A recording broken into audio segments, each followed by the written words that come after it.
Biafra. This is Biafra Liberation Army Network coming to you again. Please do subscribe, like, share, and comment. Finally, Arise News has gathered mind to report about the insecurity situation in Nigeria. When I see all these mainstream media report about the reality on ground, it gives me so much joy, because a lot of people are using one eye to look at us like, where do you people see all this news that you people are bringing up? Because maybe the thing has not happened to them, or the thing is not happening in their area. Why did Tinubu travel to Saudi Arabia for Islamic Summit? The new terrorist group in Nigeria are doing something they call Wonderfully Evil. Yeah, Wonderfully Evil. What are they doing? They are giving 1 million to each person in Nigeria, starting from Sokoto. If you want to embrace Sharia, they give you 1 million naira.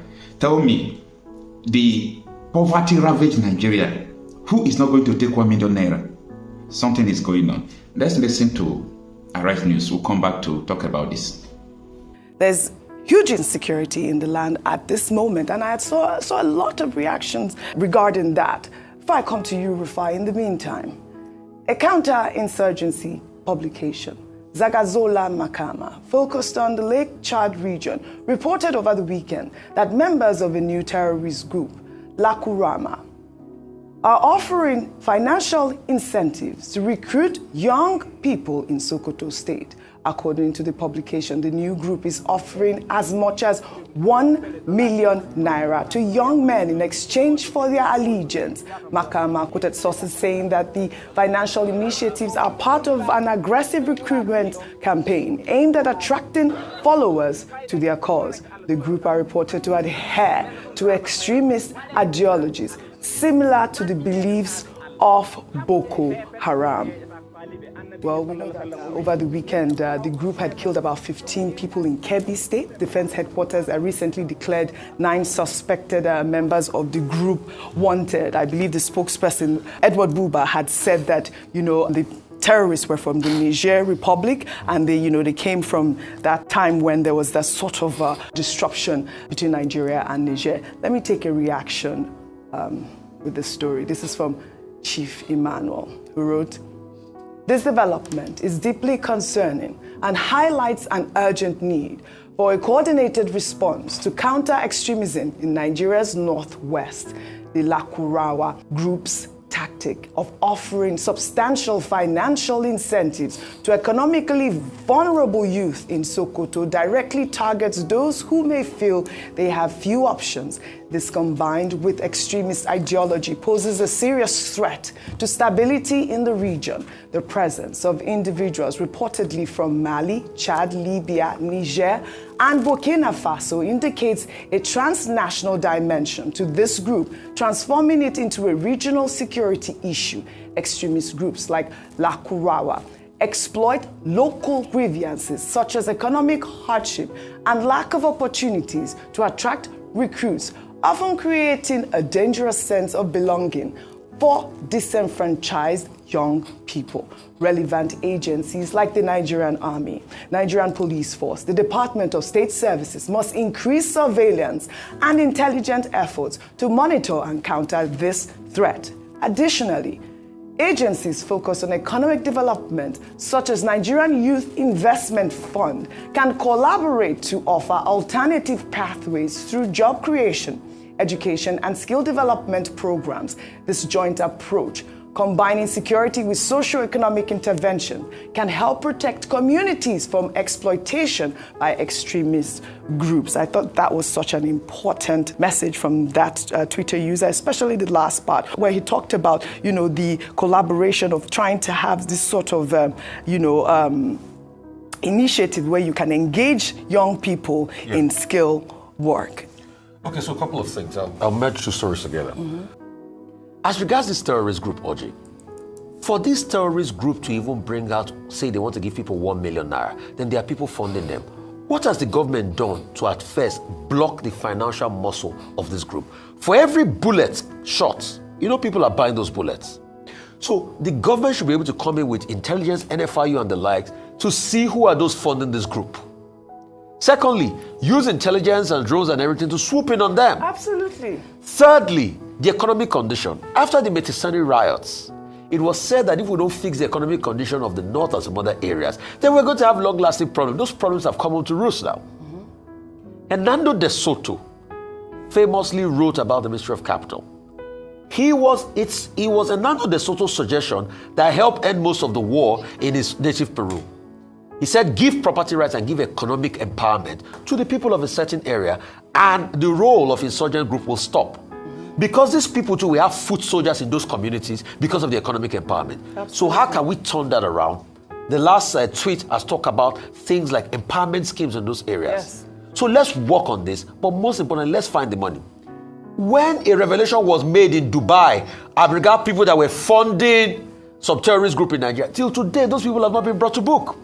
So we must be able to stop the money trail so that groups like this do not become a problem, because it's fast becoming a problem and this situation is muffing and muffing. I mean, for me, Vimba, is the brazen disregard for our security forces. These people are out there in broad daylight. I tried to send the video to our, correspondent in the north, and they said they were not speaking Hausa, they were speaking Fufude.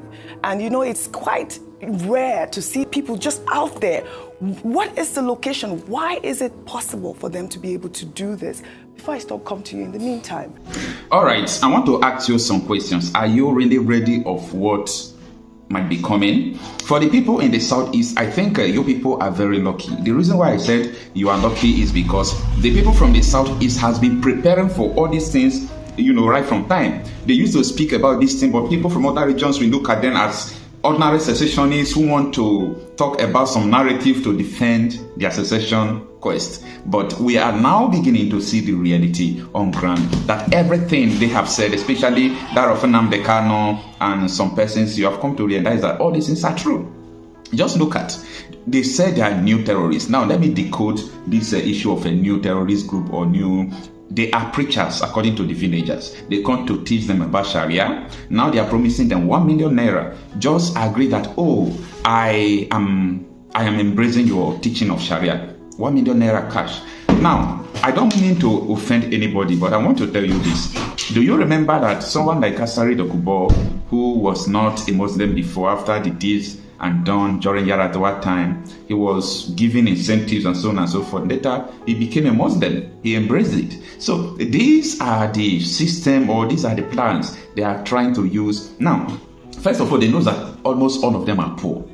People from the north, those regions, they have sacked almost everybody. The only thing they have to do is to farm, and that farm they will pay tax to these terrorists as well. So there is no money. So for them to give you just 1 million naira, for you to agree to what they are doing, come on. Someone should share this video. Share this video and tag whoever you want to tag. The reason why I'm saying this is because I want you to get ready for what is coming. I want you to get ready for what is coming, because what is coming is not what you're expecting. Honestly, it's not what you're expecting. Dangerous time ahead. We must get ready to make sure that we succeed, we overcome all these things. Let us hold our head high. The first thing we are doing is that the creation of awareness. We are trying to make sure that everybody must be aware of what is happening. That is my primary work, to tell you what is happening. And I promise you that I will only tell you what is true. Nothing but the truth. So that you will be able to prepare for the dangerous time that is coming. Dangerous time that is coming. 1 million. Some people will say, oh no, leave them. It is enough. Do you think in your village they give them 1 million to turn to, embracing Sharia that they will not embrace in your village? I'm just asking for asking sake. You think so? Oh my goodness. I don't have much thing to say. What this man, Mr. Kunde Ondawubi, said is 100% correct. I have come to embrace the truth. He said on Chinese television, there is no two ways about this, and there is no going back. Get ready. But there's crisis coming to this country. Fuel, petrol will be one of the causative agents of revolution in Nigeria, because we can't explain it. Why we continue to import finished product in a country that has 4 refineries plus this new one of a private one, and yet we are talking about importing fuel. Something must be fundamentally wrong. Let's begin with the efforts to get the leader of IPOB, Nnamdi Kanu, out of incarceration. What's the update on that? Well, it's a topic I'm very passionate about, very, very. I had seen him in the DSS cell 2 times, And each time it was a very emotional moment for both of us. I've been with him in the court premises, about 2 or 3 times. And I've spoken there. We had a joint press conference on one occasion. I don't know why. I think it's something you can summarize as hate. And you can't find a reason for the hate other than making reference back to Muhammad Buhari's period, who organized and arrested him in Kenya. He must have a special reason why he did what he did, because other people had the same problem.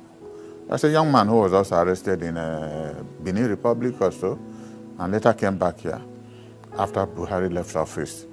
But if Boko Haram people, bandits who regularly kill people in this country, are being given amnesty by the government of the Federal Republic of Nigeria, and in some cases rehabilitate them, why hold Nnamdi Kanu, who had publicly assured government, if you let me go, I will help you increase security in the southeast and any other part you might require my services?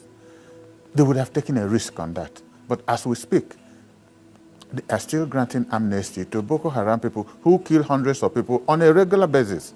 Why hold him? Do you remember when last you heard of somebody dying in the southeast because of Nnamdi Kanu? That's a long time ago. And people were doing it, as a way of making money, using his name. And he said that severally. On one occasion, he told me to speak on his behalf, and on this platform, I said so. So the government alone can explain, especially for somebody like President Bola Ahmed Tinubu, who himself was a revolutionary in some sense. He understands what freedom means. He understands what democracy means because he fought for it. I don't know where he's coming from now. It's difficult to explain where he's coming from, honestly. All right, Chief, let's go to the end bad governance protest that just, happened recently. And we understand the Southeast didn't join in this protest. Is it true that the Southeast observed sit at home and preferred that to joining the protest? And I'm asking this because even the release of Nnamdi Kanu was one of the demands of the protesters, but the Southeasterners just chose not to join that protest. Why? Well, before I get to answering that, sometimes it's good to look at the antecedents of people in government. And I put my mind back to 1960, from America, from JFK to Johnson to Nixon to Ford to the Peanut president to Reagan to Bush Sr., to Clinton, to Bush Jr., to Obama, and then down to Trump, then Biden now.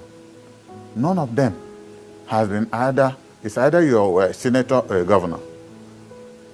At least I made back to 1960. This is the first time in this country and in the world that you see people coming to power. He was a legislator. Our president, Ahmed Tinubu, was a senator of the Federal Republic and 8 years governor of Lagos State. His vice presidential candidate was a senator of the Federal Republic and 8 years governor of Borno State. His wife, the first lady of this country, was a senator of the Federal Republic. The chief of staff of this government was Speaker of the Federal House of Representatives. So they come with superlative, attributes of legislative and executive reference. And in fact, you can also extend it to the fact that they have also captured the judiciary. So what is their problem? It is difficult to explain what their problem is because people are demonstrating. Is it that people are not hungry? I'm hungry. When I declared myself hungry, hitherto when I go to my town with X amount of money, apart from, buying cola nuts and drinks for people who visit me, I now go with sufficient amount of money because people who were not asking me for help were not asking for help. And I regard my community as, you can't count 5 towns in this country without counting my town, where we had a good, successful middle class. But there is so much problem. If there could be so much problem at Nnewi, then many other towns must be in trouble. So why they should have ordinarily set up a committee to identify why did these young men protest? What were they protesting? And they itemized their reasons. And we could see the government making every serious effort to infiltrate them. You tear gas to your citizens. You kill them because they protested. Is that leadership? For a man who led protests in this country against a government, a democratically elected government. And you're doing exactly the same. Sometimes I doubt if there is hope. I'm not one of those who spread, malignant pessimism against Nigeria, no. I believe there is hope for the future, but what I'm seeing now does not offer hope for the future. And to my question. Sorry? As to why the Southeast didn't join but observed. Why should you think the South issues? That we're already an occupied territory. If we had raised that is why they won or fight against terrorism in Northeast and Northwest. It's not working because more than 20% of the Nigerian armed forces are in the Southeast. Every inch of the ground is occupied. You cannot run more than 20, 30 kilometers anywhere in the Southeast without 2 or 3 checkpoints. Army, police, Air Force, and if you go further down, then the Navy joins them. And I personally advise, I have a network, say, don't you dare. Because what happened in 1973 as I was leaving the University of Nigeria, Africa, that was the second graduation after the Civil War. They introduced this National Youth Service Corps. I was the first set of National Youth Service Corps. And the whole university said, we'll burn down the university.